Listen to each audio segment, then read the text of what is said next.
चांद पर खरगोश। जातक कथा। गंगा के किनारे एक वन में एक खरगोश रहता था। उसके 3 मित्र थे, बंदर, सियार और उदबिलाद। चारों ही मित्र दानवीर बनना चाहते थे। एक दिन बातचीत के क्रम में उन्होंने उपसत के दिन परम दान का निर्णय लिया, क्योंकि उस दिन के दान को संपूर्ण फल प्राप्त होता है, ऐसी बौद्धों की अवधारणा रहती है। उपसद बौद्धों के धार्मिक महोत्सव का दिन होता है। जब उपयोसद का दिन था तो सुबह सवेरे सारे ही मित्र भोजन की तलाश में अपने अपने घरों से बाहर निकले।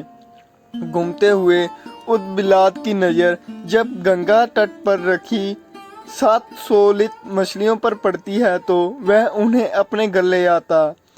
उसी समय सियार भी कहीं से दही की एक हांडी और मांस का एक टुकड़ा चुरा अपने घर को लौट आया। उछलता कूदता बंदर भी किसी बाग से पक्के आम का गुच्छा तोड़कर अपने घर से ले आया। तीनों मित्रों ने उन्हें वस्तुओं को दान में देने का संकल्प लिया, किंतु उनका चौथा मित्र खरगोश तो कोई साधारण प्राणी नहीं था। उसे सोचा यदि वह अपने भोजन अर्थात घास पात का दान करे तो दान पाने वाले को शायद ही कुछ लाभ होगा।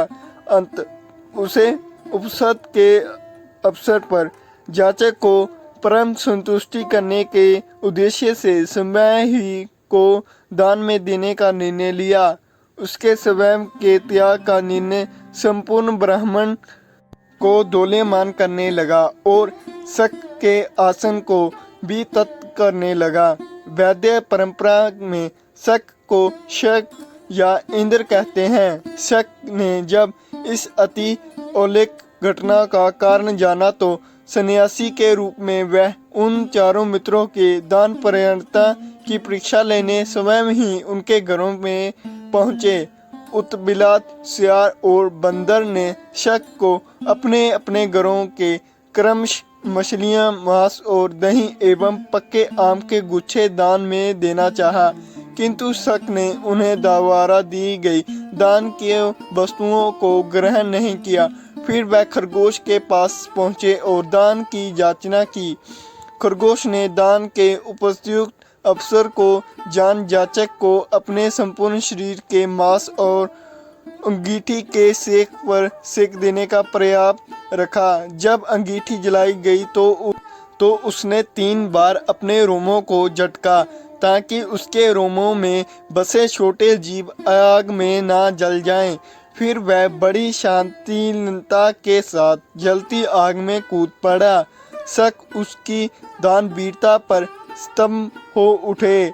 चिरकाल तक उसने ऐसी दानवीरता ना देखी थी और ना ही सुनी थी। हाँ, आश्चर्य, आग के खरगोश को नहीं जलाया क्योंकि वह आग जादुई थी। शक के द्वारा किए गए परीक्षण को एक माया जाल था। सम्मोहित शक ने तब खरगोश को परागन गान किया और चांद के ही एक पर्वत को अपने हाथों में मसल चांद पर खरगोश का निशान बना दिया और कहा, जब तक इस चांद पर खरगोश का निशान रहेगा तब तक है खरगोश, जगत तुम्हारी दानवीरता को याद रखेगा। तो ये थी आज की हमारी कहानी। आप सभी को हमारे लाइक पर यदि नए हैं तो सब्सक्राइब करना मत भूलें।